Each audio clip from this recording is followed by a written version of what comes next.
This is Columbus Concerns, a public affairs presentation of North American Broadcasting. Here's your host, Mark Nuce.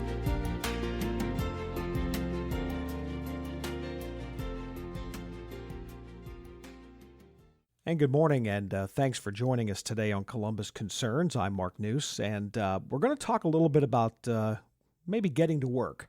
We're going to talk about a way that the Mid-Ohio Regional Planning Commission is going to help commuters around Central Ohio, and Patty Olmsted is here. She is the Senior Business Outreach Coordinator. And Patty, thanks so much for stopping by today. Thanks for having me today, Mark. I'm really excited to talk to the public about the different ways they can get around Central Ohio. Now, you have something called Gohio Commute. What is that? Yeah, the Gohio Commute is actually an online platform that allows commuters to explore their commute options.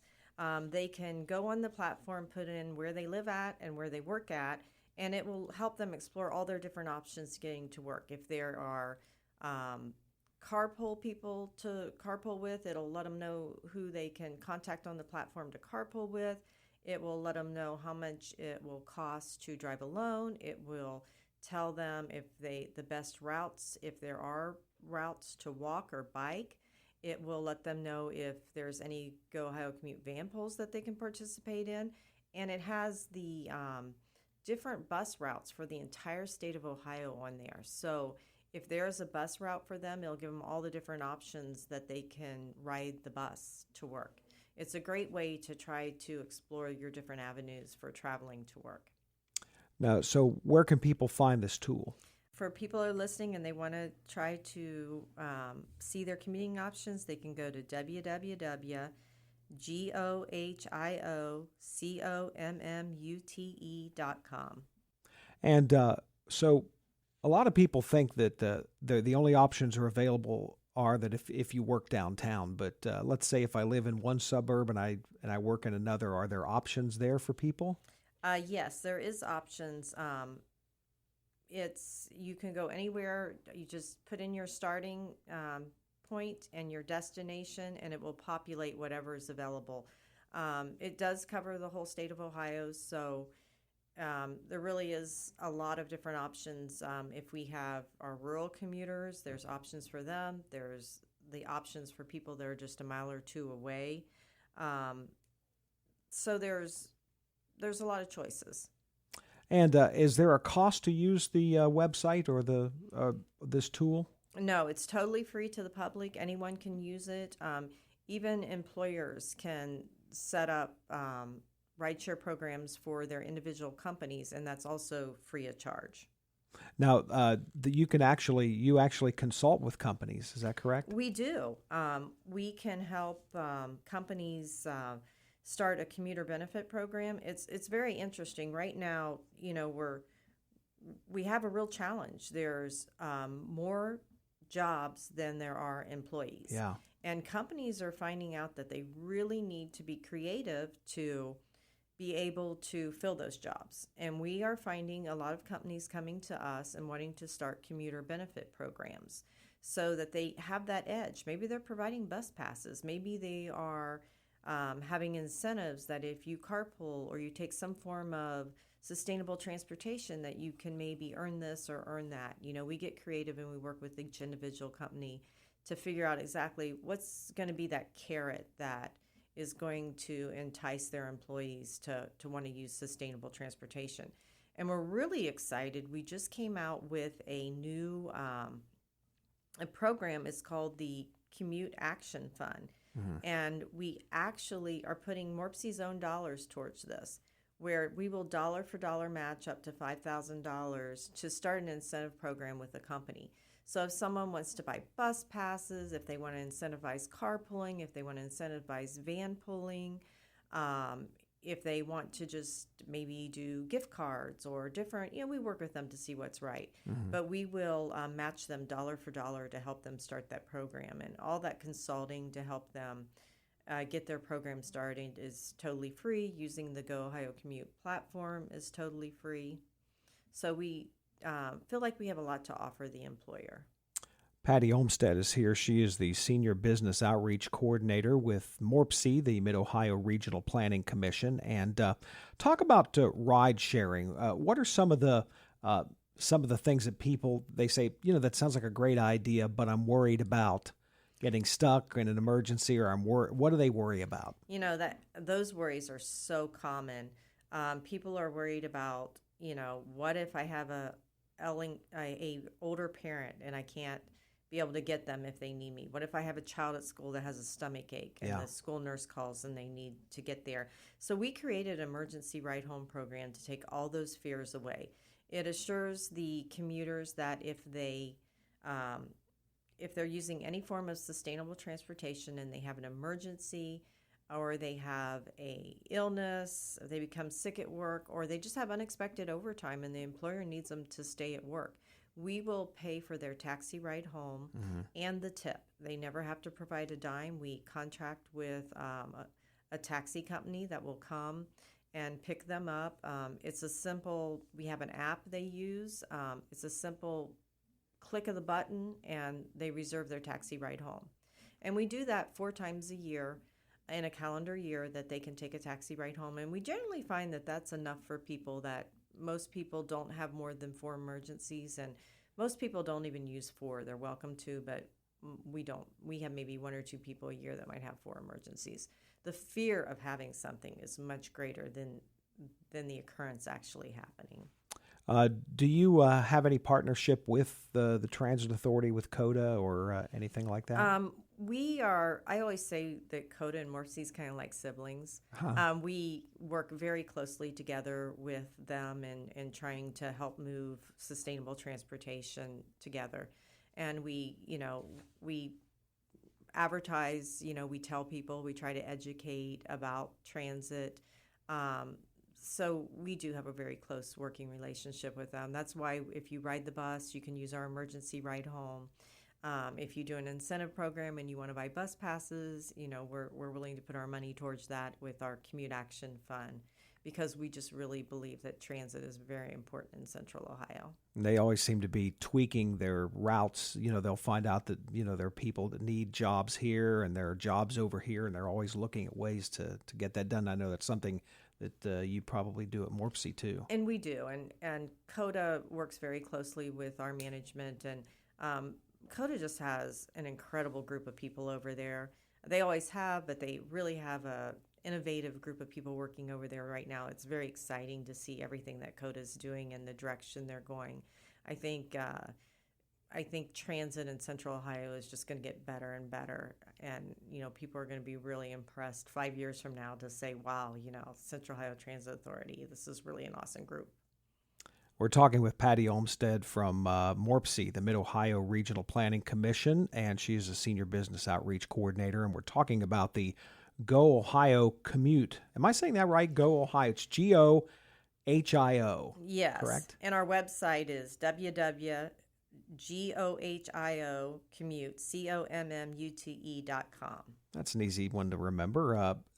Talk a little bit about, we have people that work here, I know, who live a couple of hours away. They commute from Crawford County. They commute from down in southeast Ohio. If I'm a rural commuter coming to the Columbus metro area for a job, do I have any options there? You do. We have and we've had this since 1986. We have a Gohio Commute van pull program, and it's a partnership with Commute with Enterprise. Commute with Enterprise provides a package for MORPC's van pullers, and it's a turnkey package. It includes the use of a brand new van, all the insurance, the maintenance. They provide them with a fuel card for just one cost per month, and that group shares that monthly cost of commuting together. And it's actually considered public transportation. It's reported to the National Transit Database, just like all other public transportation is. And kind of the regulations with that is the vans are only for work. The group starts at a staging area. They make one trip to work. It parks for the day, and then they make their trip back at the end of the day. It ends up costing them about the same as a rush hour CODA bus pass per month. It's a very affordable, you're sharing the ride with normally around 12 other people. We do have vans anywhere from 7-passenger vans to 15-passenger vans. And we have a few of them all mingled in. But I would say our most popular van is probably the 12-passenger van on the long commute. Mm-hmm. And one thing I'll say kind of through the whole pandemic, one thing I'm really kind of proud of is that we kept 17 vans on the road. We average around 50, but most of those vans went to work from home. But we kept 17 vans through the whole pandemic on the road. We were able to figure out how they could take a few measures to drive safely.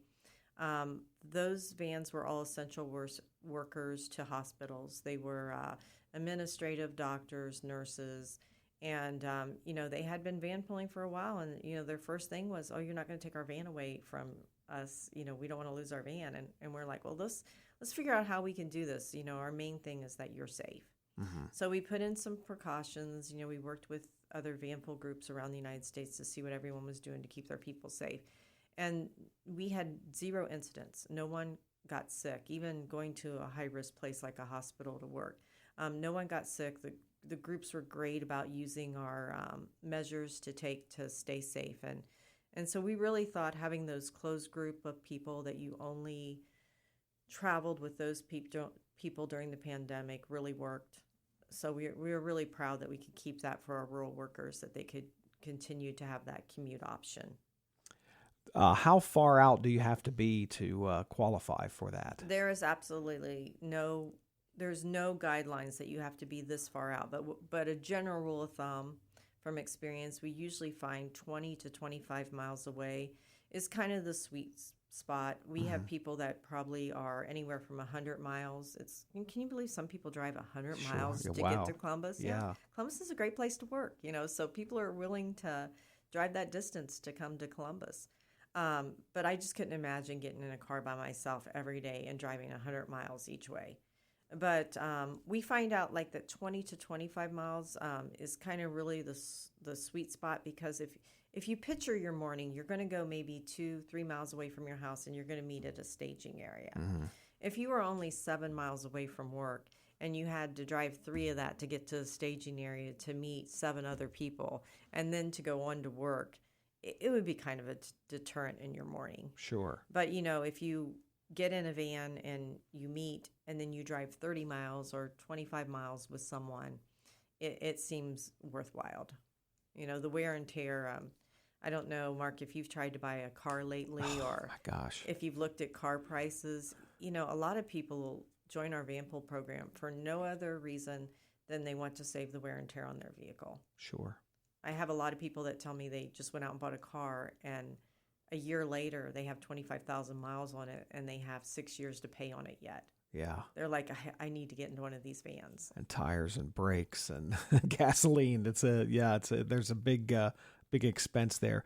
Patty Olmsted is our guest today from Mid-Ohio Regional Planning Commission, talking about their Gohio Commute program. And, a lot of people are facing challenges right now getting back into the commute to work because, they stayed home for the pandemic, and now they're seeing all these expenses, and they're seeing maybe even some anxiety getting back on the road. We're seeing, I kind of feel like our pandemic has turned into another driving pandemic, because if you've been down on the roads, if you're starting to do a normal commute now, we're hearing a lot of people talking about the crazy driving. Yeah. And it's like people have kind of forgotten how to drive safely, and that's causing a lot of anxiety for people that are driving alone. And then people have almost had like a pay raise over the last year because they've been leaving their house once or twice a week, and they're filling a car every few weeks. And now we've got these $3 to $3.50 a gallon fuel, which can be costing them an extra $300 to $400 a month, depending on the type of car you have. Not to mention the more frequent oil changes, the tires, and everything else that goes into keeping a vehicle working on the road. So budgets are being kind of strapped by coming back to work. So that's where, the Gohio Commute can really help. Some statistics show that almost 18% of your budget is spent on your commuting expenses, and that's kind of everything together: your tires, your car payment, your everything that goes into it, oil changes and things. So if they share the ride with just one other person to work and carpool, they're saving almost 9% of that budget by sharing the ride with another person. That can be huge, even if it's costing you $400 for gas and now you're only spending $200 because that other person's sharing the ride with you. It really allows you to be able to reallocate some of your budget. And I know that just personal experience, my husband shared with another gentleman for years, someone he really didn't even know at work, and they started riding together. And to this day, he's one of his best friends now, and that friendship was kind of built on that commute back and forth from work. So just getting back to the basics, if I'm listening to this program and I like what I hear, I sit down at the computer, where do I go to get involved? I go to www.gohiocommute.com. And you click on there. It's very easy to use. It's very user-friendly. Just go on there, put in your Trip Explorer, and start there and find out all your different options for commuting. And if I'm an employer and I liked what I hear, especially about the Commute Action Fund and things like that, do I go to the same website? For that, they will want to go to Morpse's hub, and that is morpse.gohio.com. So that's morpc.gohio.com. And that's our hub that you can kind of find everything there. And that email address will actually connect you to the platform too. You can connect to the Go Ohio platform from our hub. And that will give you everything you want to know about sustainable commuting. It'll tell you everything about the Action Fund, and you can even click on that site and apply for the Action Funds.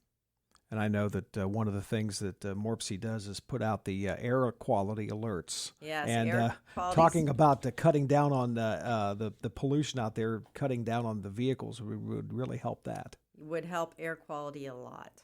Yeah. So just small little changes like that.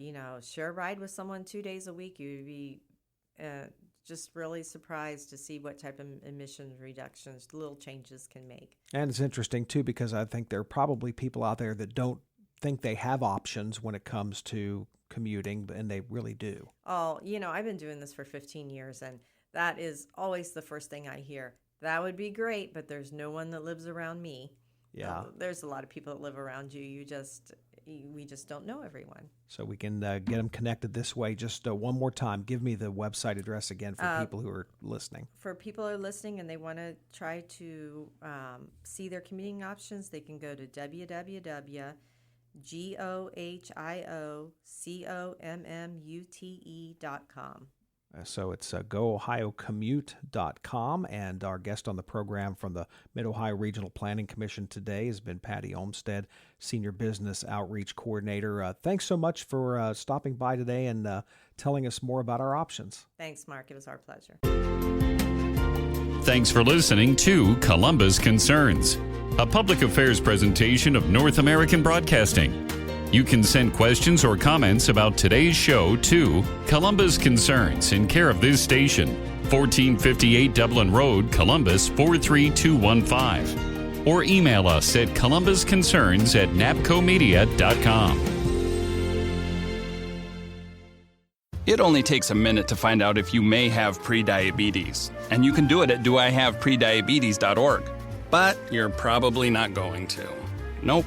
I'm sure you've got a perfectly good excuse. Kids, work. I get it. You're busy. So what better time than now? Let's begin. Raise one finger if you're a man. Ladies, none yet. Oh, count in your head if you're driving. Now, 3 more fingers for everyone over 60, 2 over 50, 1 over 40, 1 more if you're not physically active, another finger if anyone in your family has type 2 diabetes, another if you've got high blood pressure. If you're overweight, raise another finger, 2 if you're very overweight, and 3 if you're really overweight. You've just taken the world's first audio prediabetes test. And if you're holding up 5 or more fingers, visit doihaveprediabetes.org or talk to your doctor. There's no excuse because prediabetes can be reversed. Brought to you by the Ad Council and its pre-diabetes awareness partners. Has your child swallowed your medicine, your laundry detergent, your nail polish remover? Call the Poison Helpline. Have you inhaled paint thinner, glue, pesticides? Call the Poison Helpline. Have a question about a dose, a fume, something your kid just drank? Call the Poison Helpline. Poisonings can happen at the home, on the job, or in the great outdoors. Call the Poison Helpline first for fast, free advice from medical professionals. Call 1-800-222-1222 anytime, anywhere. 1-800-222-1222. Save the number, save a life. Brought to you by the U.S. Department of Health and Human Services.